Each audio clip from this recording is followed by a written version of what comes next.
A saúde mental tem íntima relação com as escolhas que fazemos ao longo da vida. O bom é saber que podemos aprender durante toda a nossa existência, como nos ensinou o mestre, educador, filósofo Paulo Freire. É dele o conceito ser humano inacabado, ou seja, nós estamos sempre em constante construção. Por isso, nós precisamos do quê? Para ter uma saúde mental bacana durante todas as fases da vida e na velhice, de dicas. Por isso, eu tenho o prazer hoje de conversar com uma mega especialista, a doutora Thaís Bento Lima da Silva. Olha só o currículo dela, eu vou apresentar para vocês. A doutora Thaís Bento é docente do curso de graduação em gerontologia da Escola de Artes, Ciências e Humanidades da USP. Ela é coordenadora do curso de pós-graduação em gerontologia da Faculdade Paulista de Serviço Social, pesquisadora do GNCC, Grupo de Neurologia Cognitiva e do Comportamento do Hospital das Clínicas da Faculdade de Medicina da USP, e ela também é diretora científica da ABG, Associação Brasileira de Gerontologia, e ainda é membro da diretoria da ABRAS, Associação Brasileira de Alzheimer Regional São Paulo. Thaís, super prazer, viu, te receber aqui no programa de hoje. Eu agradeço a gentileza do convite, fico bastante honrada e também fico muito agradecida pela gentileza da sua apresentação.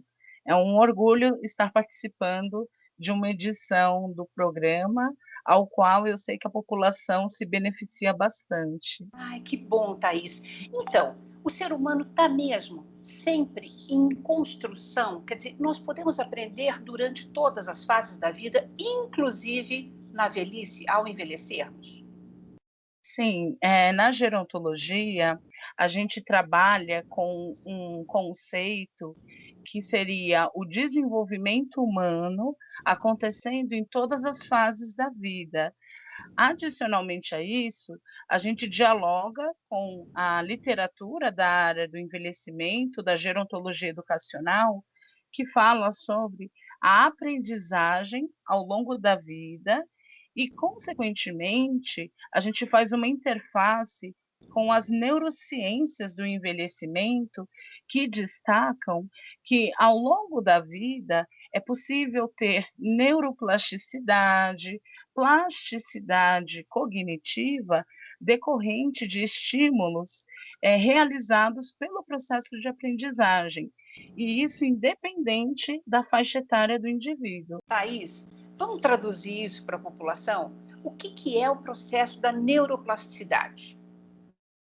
É, falando do modo mais simples, neuroplasticidade seria uma mudança na dinâmica, na estrutura do cérebro, em resposta aos estímulos recebidos, sejam eles culturais, intelectuais, artísticos. O cérebro ele vai se moldando e fortalecendo a sua rede neural, que é a comunicação e a integração entre os neurônios em resposta a novas aprendizagens. Então, é possível ter estímulos cognitivos, gerando ganhos na dinâmica da saúde do cérebro no processo de desenvolvimento humano, em todas as fases da vida. Agora, disse que nós podemos, ao longo da vida, de acordo com as nossas escolhas, né, montar um tipo de reserva cognitiva, uma poupança, como diz você. Explica melhor isso. Como é que a gente faz isso e qual a importância dessa reserva? Muito importante essa pergunta, porque hoje, quando a gente pensa na saúde do cérebro, a gente pensa nos cuidados ao longo da vida, a partir das fases iniciais da vida do indivíduo. Então, quando a gente pensa em reserva cognitiva, é fornecer a maior possibilidade de oportunidades de estímulos possíveis para o indivíduo, para que no decorrer do seu desenvolvimento, ele tenha essa poupança cognitiva, que vai ser uma forma neuroprotetora, ou seja, de proteção para o seu cérebro, para lidar com possíveis adversidades que podem acontecer no seu quadro de saúde durante a sua trajetória de vida, como, por exemplo, impactos de traumatismos, um acidente vascular encefálico, o próprio fator de risco de desenvolvimento de demência, eles são segurados pelo fato de termos uma reserva a ser utilizada.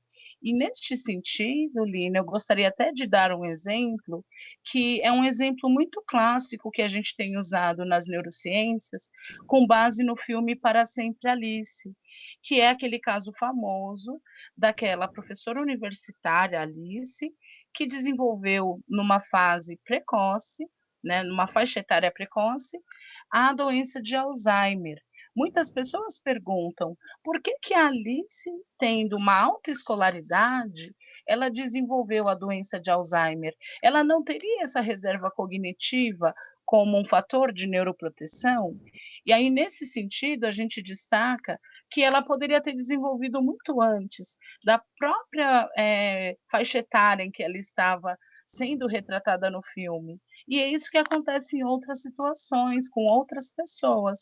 Poderia ter desenvolvido muito antes um quadro demencial tendo uma alta escolaridade, mas a reserva cognitiva foi um fator de neuroproteção para evitar esse surgimento precoce. Os estudos também têm mostrado que idosos que tiveram bom desempenho escolar na infância, em português e matemática principalmente, são idosos que na velhice avançada eles têm um melhor desempenho cognitivo, diferente daqueles com pior desempenho nessas matérias do nível básico de ensino. São aqueles idosos que têm o maior risco de desenvolvimento de demência por terem tido pior desempenho escolar na infância.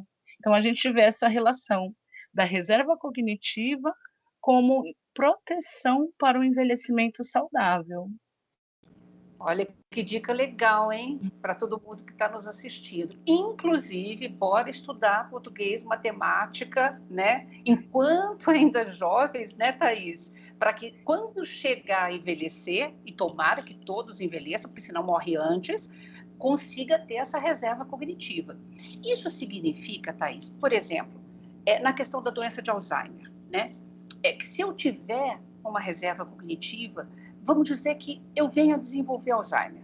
Em vez de eu desenvolver aos 60, aos 70, pode ser que isso retarde e ocorra só aos 80, 90 anos de idade, é isso?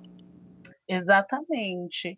A reserva cognitiva, ela é um fator de proteção para a manutenção da saúde cerebral e, consequentemente, o indivíduo vai envelhecendo por mais tempo com autonomia, com independência e com manifestações sutis de um possível quadro que ele possa ser propenso a desenvolver, mas que vai surgindo do ponto de vista mais lentificado do que se ele não tivesse essa reserva cognitiva. Agora, quando a gente fala de neuroplasticidade, quando a gente fala de reserva cognitiva, nós estamos falando, eu queria que você explicasse um pouquinho para a gente como é que funciona a questão, por exemplo, cognição, comportamento, linguagem, né? Porque afeta todas essas funções, não é assim? Isso mesmo. Na verdade, o nosso organismo, ele funciona de modo integrado. No entanto, a cognição, que é o conjunto do processamento das nossas habilidades mentais, é determinante para o nosso desempenho funcional, ou seja, para o nosso desempenho nas nossas atividades rotineiras. Muitas vezes, um problema relacionado à saúde mental do indivíduo vai surgir em uma dificuldade de realização de tarefas do cotidiano, e não exatamente num prejuízo relacionado às habilidades mentais.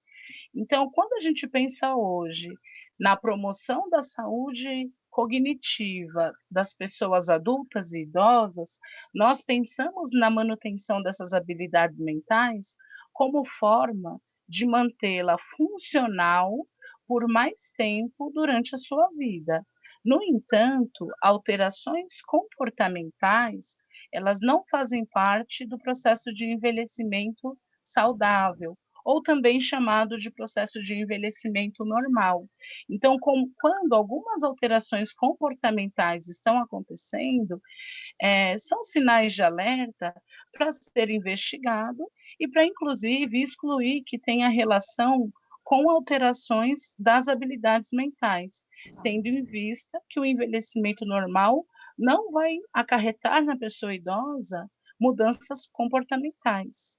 E eu só queria fechar esse ponto, inclusive destacando que a gente destaca muito na literatura, na ciência do envelhecimento cerebral, que o envelhecimento cerebral ele é caracterizado por instabilidades e por mudanças, até para desmistificar para a população que só existem mudanças. Na verdade, existe um grupo de habilidades que não mudam na velhice do indivíduo.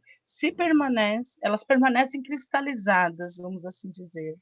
Nossa, que interessante. Essa era a pergunta que eu ia te fazer para a gente fechar esse bloco mesmo. Porque, afinal de contas, no segundo bloco eu vou querer dicas práticas para a nossa população, né? Mas assim, ou seja, o cérebro, ao envelhecer, não significa que ele não tem mais a habilidade de aprender algo novo. Só para a gente encerrar esse bloco. Isso, muito importante a gente entender que a aprendizagem é possível no decorrer dos anos de vida.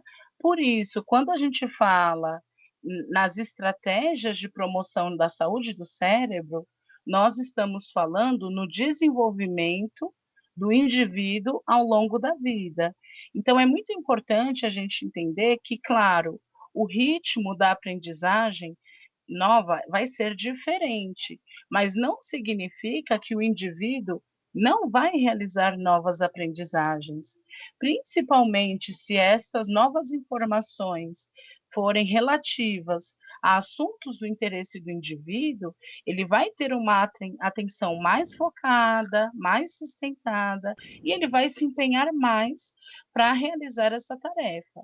Da mesma forma que a gente observa que indivíduos com uma baixa autoestima, seja por uma situação de estar com sintomas depressivos ou de ter muitas queixas sobre a sua memória, ele também vai se esforçar menos. Então, a gente consegue ver formas de auxiliar a pessoa idosa dependendo do perfil da cognição, da autoestima e das características da história de vida desse indivíduo. Porque a baixa autoestima, por exemplo, faz com que o indivíduo se esforce menos para aprender uma nova informação, mas são comportamentos e ações modificáveis que podem também fazer com que ele possa aprender melhor as informações. Nossa, Então, é importante a gente refletir sobre isso. Há possibilidades enquanto o indivíduo estiver vivo. Nossa, que lindo isso, Thaís. Olha, a Uhum. gente vai para um breve intervalo e a gente volta na sequência para a gente falar sobre dicas, tá bom? Ótimo, excelente. E Então, você não até sai já daí, já. não. Você também não sai daí, a gente volta daqui a pouquinho.